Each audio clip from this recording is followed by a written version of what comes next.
အတိတ်ဆိုတာပြန်လို့မရတဲ့နောက်ခံကားချက်တစ်ခုပဲဖြစ်တင်ပြီးမယ်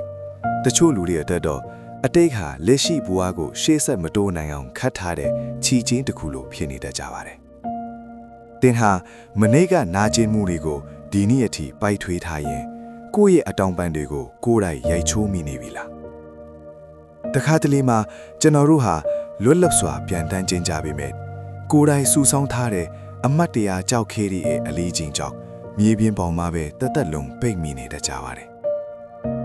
ဒီနေ့မှာတော့တင်ကိုချီနှောင်ထားတဲ့အတိတ်ရဲ့အကျိုးတွေကိုဘလို့ဖြတ်တောင်မလဲဆိုတဲ့နှလုံးသားတစ်ခါဖွင့်ပုံပင်လေးတစ်ပုဒ်ကိုပြောပြပေးခြင်းပါတယ်တခါတော့ကတာယာတဲ့တအုပ်တစ်ခုမှာငှက်ကလေးတစ်ကောင်နေထိုင်ပါတယ်သူ့မှာထူဆန်းတဲ့အလေးချင်းတစ်ခုရှိတယ်အဲ့ဒါကတော့သူနေ့တိုင်းကြုံတွေ့ရသမျှခံစားရသမျှအရာအလုံးကိုကြောက်ခဲလေးတွေပေါ်မှာရေမက်ပြီးအိတ်ကလေးလေးထည့်ပြီးတဲဆောင်သွားတာပါပဲပျော်စရာပဲဖြစ်ဖြစ်ဝမ်းနည်းစရာပဲဖြစ်ဖြစ်သူဟာကြောက်ခဲလေးတွေအဖြစ်သိသိဟာတတ်ပါတယ်အစာပိုင်းမှာတော့ဒါဟာအမတ်တရားလေးတွေပေါ့ဒါပေမဲ့အချိန်ကြီးကြာလာတဲ့အခါကြောက်ခဲတွေကများလာပြီးအိတ်ကလည်းလီးလာပါတယ်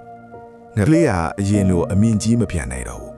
သူ့ရဲ့အတောင်ပန်းတွေဟာကြောက်ခဲတွေရဲ့အလေးချိန်ကြောင့်ညောင်းညာပြီးနာကျင်လာပါတော့တယ်ဒီနေ့မှာတော့ပညာရှိဇီးကွက်ကြီးကမေးတယ်ငက်ကလေးမင်းဘာလို့အဲ့ဒီအိတ်ကြီးကိုအပင်ဖန်တဲနေတာလဲတဲ့ငက်ကလေးကဒါကကျွန်တော်ရဲ့အတိတ်တွေပါဒါတွေရှိမှကျွန်တော်ဘဝကိုသင်ခန်းစာယူနိုင်မှာလို့ပြန်ဖြေပါတယ်ဇီးခွက်ကြီးကထပ်မိတယ်အဲ့ဒီအတိတ်တွေကမင်းကိုအခုလက်ရှိမှာပျော်ရွှင်အောင်လုပ်ပေးနေတာလားဒါမှမဟုတ်မင်းကိုပြန်ထမ်းခွင့်မရအောင်ဆွဲထားတာလားတဲ့နောက်ဆုံးမှာတော့ငကလေးကနားလိုက်သွားပါတယ်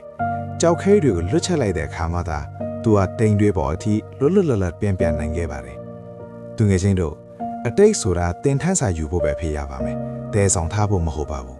မနေ့ကနာကျင်မှုတွေကိုဒီနေ့အထိထမ်းထားရင်တင်ဟာအနာဂတ်စီကိုဘယ်တော့မှကြောက်မှာမဟုတ်ဘူးဒါကြောင့်အခုပဲတင့်နှလုံးသားတွေကလေးလံတဲ့ကြောက်ခဲတွေကိုလွတ်ချလိုက်ပါပေါ်ပါတဲ့နှလုံးသားနဲ့ရှေ့ဆက်သွားပါ